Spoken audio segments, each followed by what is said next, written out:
Hi, my name is Nikki Larasak. I'm the Instructional Services Librarian at GCC, and this video is to help Geo 101 students do research over the summer. We are starting on the college's webpage, but we're going to head to the library. And once we get to the library, we're going to head to the course guides, of course. And you'll find once we get there that geography is a header up at the top, and when I hover over it, there's only Geo 101 below, so we only have one choice. We do have a box here that talks about starting points and gives you some suggestions, but what it boils down to absolutely is that you should check out Country Watch. There's other stuff there, but if you're going to look at only one thing over on that side, this is a great database for a couple of reasons, not the least of which is if you're struggling with a topic or an area of the world. Once you get into this database and you go over to the intelligence zone at the bottom, there is something called the Global Guide, and the Global Guide has something called International Hotspots, which allows you to see what's going on in the world, maybe find something that would be an interest to you, and this is a way to explore ideas. If you have some kind of an idea, if you've been toying with some search terms in your head, there's a search box. So I could come up here and I could say, I've heard a lot about the Israeli settlements. I'd like to see what's going on there, and I can search for news articles that talk about them. Or because I know that this focuses primarily on Israel, I could come back to the intelligence zone and this time go to the country reviews and choose Israel from the alphabetical country drop-down list. There's Israel. And there's a lot of detail here. There's chunks of detail. So overview of the country, the politics of the country, economics, investment or financial. There's a social overview section, which is really interesting. So environmental. There is no geography category as such, but I think you'll find that that information is woven into a couple of different places. Foreign relations might have something to do with it. Country overview might have something to do with it. So there's a couple of places that would be really good or useful. The social overview, when you click on a section, it pops you to that section. So that's really great. This is a fabulous database, and I strongly recommend that you check it out. Let's come back to Geo 101. So like I said, there's a lot here. I'm going to focus on some highlights, but there's definitely a lot of other good stuff going on. Depending on the time that you have, this course is either a full summer or a half summer. If you've got the full summer, you might consider, if you're available to come to Batavia, if that's convenient for you, to check out some of the books we might have on topics or countries that you're interested in, and or if there's a book in SUNY that we could request for you. It usually takes about a week or so to get a book from SUNY. Obviously, if it's a book on our shelf here, you can have it right away. So books depend a lot on your time. We're going to go to the geography databases. This should work for everyone because these are full text a lot of the time. And if they're not, getting an article from another library doesn't usually take more than a day or two. So that's a fast option. And we've already seen Country Watch. We're going to hop for the moment down to the bottom to this one called Academic Search Complete, which I feel is a pretty friendly database. And I'm going to stick with my topic of Israel and settlements. And being a geography class, I'm definitely going to want to add that to my topic. So whatever topic you might be interested in, you should seriously consider seeing what happens when you add the term geography to it, or geographical. So I'm going to search. And I've got 190 results, which is very decent. But when it comes to searching, there are a bunch of different tweaks we can do to see what kind of an impact that makes and whether or not we've narrowed it too far or if we've made it more tailored and specific. And some of those primary tweaks we can do are to change what kind of a search it is. The selective field is what's known as a keyword search. This is akin to a Google search where it just looks for your words everywhere. In library databases, we have the option to do a subject search, which means that the subjects of that article or those articles would have to be specifically about Israel and specifically about settlements, not just happen to mention those words. And I can take 190 articles and bring that way down a lot to 19. So that's one way I can play with it. The other thing that I can do is to mess with the dates. A lot of times we tend to want to look in the last 5 years, the last 10 years. We're not looking for articles from 1983, although, you know, in classes like history, that's not such a big deal breaker. But I'm going to pull us to the last 5 or so years. So even though it only goes up to 2020, the last 5 years would be from 2017 onwards. And now I've brought myself down to 4, which is at this point a little too narrow as far as I'm concerned, but maybe that would be just right for you. So at this point, I'm going to come back up and I'm going to change the field searching back to keyword instead of subject, and this will pull us back out. So it's sort of a zoom in, zoom out. Now I'm at 33 articles, which is pretty reasonable. And anywhere I see those words PDF full text or HTML full text means the whole article is here. And sometimes the whole article is short, but the whole article is here. And you can see that that's a lot of them. But there are definitely interwoven some get full text articles in here. Now, that's not always a big deal because there are times where finding a good article, like for instance, you gotta love the title for number 15 here, The Bourgeoisification, great word, of the Green Line, the new Israeli middle class and the suburban settlement. And I thought, that sounds really fascinating. It's from October of 2020. It's not too old. It's from a journal named Political Geography, which sounds like it's on topic for our class. I can see here the subjects of this article about construction and cost of livings and family and single-family housing.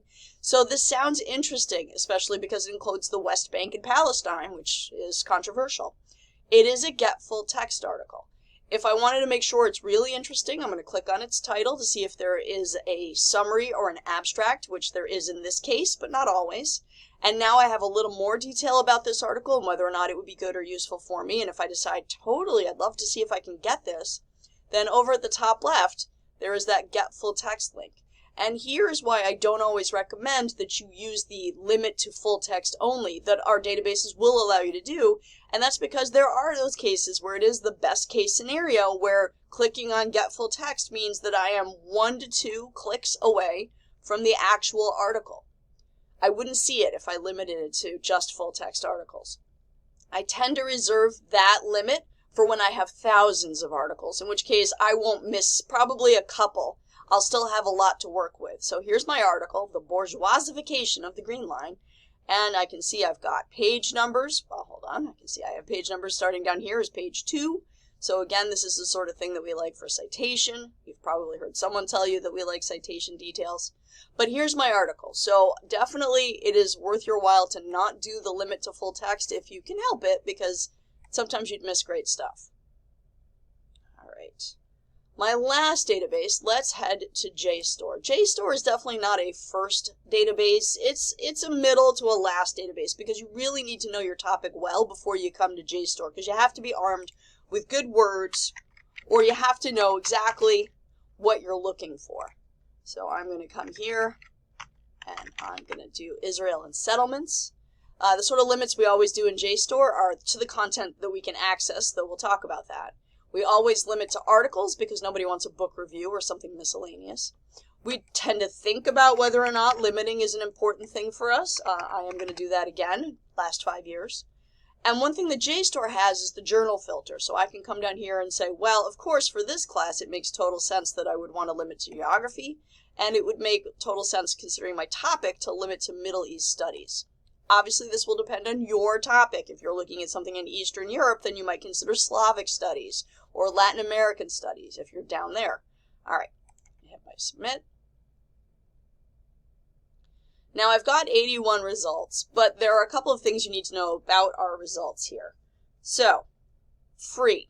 Free means maybe I could have it, but a lot of the time what free means is, well, someone can have it for free, but not necessarily for us. We do not have a subscription to Project Muse.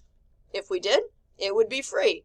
But this is going to try and stop you at this point and will charge you. So Project Muse, free, but not really. The next thing you'll see is open access. Open access means generally you should be able to access those articles. And you can see I've got different top here now. I didn't go to a blue screen. And if I scroll down, my article is down below and I can sort of page through it. Here I am on page 2. In a lot of cases, it's easier to download the whole file and just look at it through the Adobe Reader rather than page through it one at a time. So if I've got free, not usually accessible. If I've got open access, usually I've got it. So there's open access, free. If there's no label, if there's no little box, that also generally means accessible. So as long as you see a header that looks like this when you come into it, you know if you scroll down, you should get to the article. There it is. So that's JSTOR. It's free. Again, if you have time, we could request a copy of an article that you found for free. If you thought, that looks great, but it's going to charge me here, we have ways. It takes a couple of days, but reach out to a librarian if you think that there's something you'd really love to try and get a copy of. That is definitely possible. Okay, let's talk citation. You notice there's little cite buttons going on next to us here. So clicking on cite gives me the MLA, the Chicago, and the APA. And it is sort of an interesting amalgamation of citation style here. This is primarily a bibliography, so your back page information, but it's not completely formatted correctly. Names are not in the right order. So what you get here is not bad. A lot of the times this Chicago, let's go find a different one. The Chicago looks better. So in this case, look at what we've got here. I've got a last name, a comma, a first name, a period, the title, a period, the source that it comes from, name of the journal, volume, issue, year, page numbers, a period, and then the stable or the web link, period. This is a great bibliography entry. The last one was not as great. So I can't 100% say anything you get from here will be copy and paste for your bibliography page. But look it over, talk to a librarian. And we have help on this for that Geo 101 page. You can see down in the bottom corner, we do have a Chicago style sheet, so you're welcome to take a look at what we've got here and compare how does a journal citation look and what did you get and does it look right. That's JSTOR, so definitely use the citation tool there. Academic search complete, I had, there we go, the bourgeoisification of the green line. Citation in this database is hanging over on the right-hand side where all these little images are. And there's cite, and I've got to just scroll down the little window that popped open in the middle, and you will see Chicago 17th author date, and then if you keep going, you will see Chicago 17th notes and bibliography. We are the notes and bibliography. Again, it's not a bad starting point. It's not great. This one does not have page numbers, but from the fact that we were able to pull the article up, you know we could see page numbers, so that's not going to stand.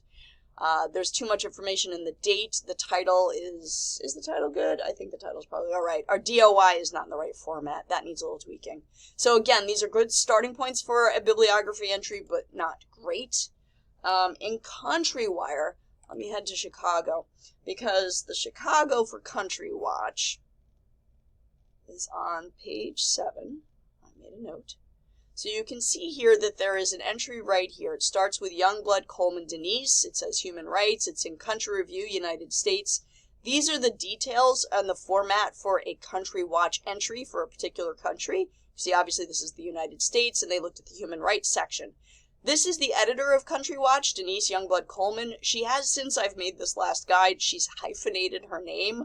So that's something that needs a little work. But otherwise, you can follow this format.